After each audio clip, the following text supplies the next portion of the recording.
اللہ تعالیٰ کی دین بہت بڑی ہے، لیکن ہم لینے والوں میں شامل ہیں۔ اس لیے یہ بات ذہن میں رکھنا کہ اس امت کا ہر بندہ داعی ہے، اس امت کا ہر بندہ داعی ہے، مگر یہاں ایک نقطہ سمجھنے والا ہے، دعوت منصوص ہے، نص میں ثابت ہے کہ امت کے ہر بندے کو دعوت دینی ہے، مگر اس کا طریقہ کار اللہ نے کھلا رکھا ہے۔ اس کا طریقہ کار کیا اللہ نے کھلا رکھا ہے؟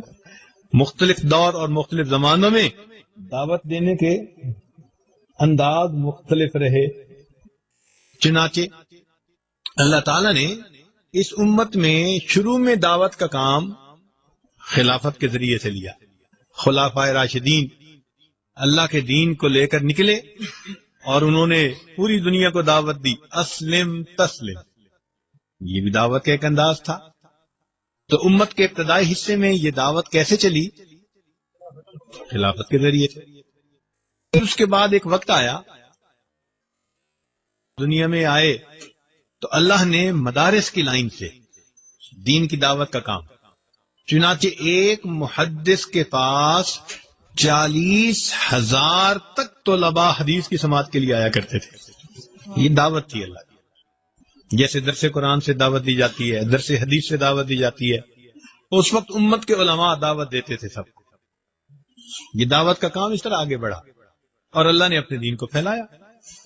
پھر ایک وقت آیا جب اللہ تعالیٰ نے مشائخ صوفیاء کے ذریعے سے اس کام کو آگے بڑھایا، چنانچہ شیخ عبد القادر جیلانی رحمۃ اللہ علیہ درس دیتے تھے، ہزاروں لوگ ان کے درس میں شریک ہوتے تھے۔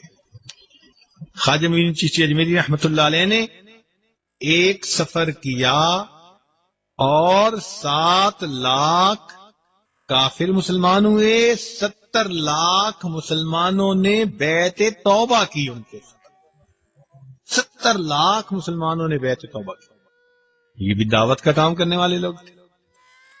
آج کے اس دور میں عمومی دعوت، یہ دعوت و تبلیغ کے نام سے کام شروع ہے۔ حضرت مولانا الیاس رحمت اللہ علیہ کو اللہ رب العزت نے کام کی ایک ترتیب سجھا دی آج کے زمانے کے طور پر، چنانچہ سے روزہ اور چلہ اور 3 چلے اور 9 مہینے 7 مہینے سال، یہ ایک ترتیب اللہ نے ان پر کھول دی جس میں اللہ نے برکت ڈال دی۔ چنانچہ آج عمومی دعوت کا کام اس طرح سے ہو رہا ہے امت کے اندر، لیکن دعوت کو اس میں محصور نہیں کر دینا چاہیے۔ بات سمجھ رہے ہیں؟ مثال کے طور پر ایک صاحب مجھے کہنے لگے، جی آپ کے شیخ بھی کبھی اللہ کے راستے میں نکلے ہیں؟ میں نے کہا بھائی وہ تو ہر وقت سفر کرتے رہتے ہیں، ان کا تو گھر کا قیام تھوڑا اور باہر کا سفر زیادہ۔ نہیں میں پوچھ رہا ہوں اللہ کے راستے میں کبھی نکلے ہیں؟ میں نے پوچھا اللہ کے راستے سے کیا مراد لے رہے ہو؟ کہنے لگا یہ جو جماعت کی ترتیب ہے۔ کیا آپ یا آپ کے بچے قرآن سیکھنا چاہتے ہیں؟ جو حضرات ابھی تک قرآن کریم نہیں سیکھ سکے یا اپنے بچوں کی قرآنی تعلیم کے لیے فکر مند ہیں تو گھر بیٹھے 30 منٹ روزانہ دے کر قرآن کریم تجوید اور ترجمے کے ساتھ سیکھ سکتے ہیں اور حفظ بھی کر سکتے ہیں۔ تو یہ غلطی ہے، کیونکہ حدیث پاک میں نبی اسلام نے ارشاد فرمایا، من خرج فی طلب العلم، جو شخص علم کی طلب میں گھر سے نکلتا ہے، فہو فی سبیل اللہ، وہ اللہ کے راستے میں ہوتا ہے۔ تو جب اللہ کے حبیب فرما رہے ہیں کہ جو طالب علم گھر سے علم طلب کرنے کے لیے نکلتا ہے وہ اللہ کے راستے میں ہوتا ہے، تو اس کو پھر جماعت کی ترتیب کے اندر محصور کر دینا یہ پھر غلطی ہے۔ یہ اکابر کی غلطی نہیں، یہ اس بندے کی غلطی ہے۔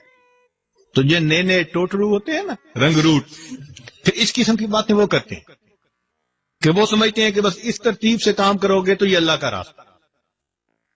میں نے اسے ایک سوال پوچھا، میں نے کہا کہ بھئی یہ بتاؤ کہ آپ جو سمجھ رہے ہو کہ جو ترتیب حضرت مولانا الیاس رحمت اللہ علیہ کے اوپر اللہ نے کھولی یہ اللہ کا راستہ ہے، تو پھر نبی علیہ الصلوۃ والسلام سے لے کر مولانا الیاس رحمت اللہ علیہ تک کے درمیان کے حصے میں لوگ اللہ کے راستے میں نہیں نکلا کرتے تھے؟ بھائی نبی علیہ الصلوۃ والسلام سے لے کر حضرت مولانا الیاس رحمۃ اللہ کے کام کھلنے سے پہلے تک درمیان کی امت بھی تو دعوت کا کام کرتی رہی نا۔ تو پھر اگر اللہ کا راستہ اسی پر ہم لگا دیں گے تو پھر درمیان کے لوگ کدھر گئے؟ تو اب وہ جا کے پھر اس کو بات سمجھ میں آئی. تو پھر میں نے کہا بھائی دعوت کے انداز ہوتے ہیں. صبح کو جو عالم فجر میں مسجد میں بیٹھ کے درس قرآن دیتا ہے وہ بھی دعوت کا کام ہے. جو شام کو درس حدیث دیتا ہے وہ بھی دعوت کا کام ہے. جو امت کے واعظ جمعہ پڑھا رہے ہیں، بیانات کر رہے ہیں، یہ بھی دعوت کا کام ہے. جو مشائخ لوگوں کو اللہ کی طرف بلاتے ہیں یہ بھی دعوت کا کام. یہ انداز ہے مختلف، اس کو محصور نہیں کر لینا چاہیے. ہاں یہ ضرور کہنا چاہیے کہ عمومی دعوت کا کام اللہ رب العزت نے اس وقت جماعت کے ذریعے سے لیا ہے، اور ان کے لیے دعوت یعنی اس کے لیے خود بھی دعا کرنی چاہیے اور جتنا بھی ان کے تعاون ہو وہ کرنا چاہیے. یہ تو بات اپنی جگہ ٹھیک ہے. اسی لیے کہتے ہیں کہ مولانا یوسف رحمۃ اللہ علیہ حضرت مولانا احمد علی لاہوری رحمۃ اللہ علیہ سے آ کر ملے جو رئیس التبلیغ تھے. تو انہوں نے آ کے اپنے کام کے بارے میں کچھ بتایا. تو مولانا احمد علی لاہوری رحمۃ اللہ علیہ نے ایک بات بتائی، فرمایا کہ جب تمہیں اپنی بقا کے لیے دین کے دوسرے شعبے کے لوگوں کا فنا ہونا ضروری محسوس ہوگا تو یہ تمہارا گمراہی کی طرف پہلا قدم ہوگا. جب تمہیں اپنی بقا کے لیے دوسرے شعبوں میں کام کرنے والے لوگوں کا فنا ہونا ضروری، تو اس لیے یہ بھی ایک غلط فہمی ہے کہ انسان یہ سمجھے کہ بس صرف یہ ایک دین کا کام ہے. مدارس والے دین کا کام کر رہے ہیں اور یہ ترتیب نبی علیہ السلام سے چلی، اصحاب صفہ سے چلی اور آج تک چل رہی ہے. تو اس لیے طلباء کے ذہن میں یہ بات کھلی ہونی چاہیے کہ دعوت کا کام اللہ کی طرف سے منسوخ قرآن و حدیث میں بتا دیا گیا ہے، لیکن طریقہ کار اللہ نے امت کے لیے کھلا چھوڑ دیا ہے. ہاں یہ ہے کہ دعوت کا طریقہ نور نبوت سے ماخوذ ہونا چاہیے، انداز نبوت کے خلاف نہیں ہونا چاہیے. اب جیسے ایک بندہ آ جائے تو جی میں ٹی وی پہ آ کر دین کی دعوت کا کام کروں گا، تو بھائی یہ چونکہ نبی علیہ السلام کے طریقے کے خلاف ہے اس لیے اس میں نور نہیں، اس میں ظلمت ہوگی. بات سمجھ رہے ہیں؟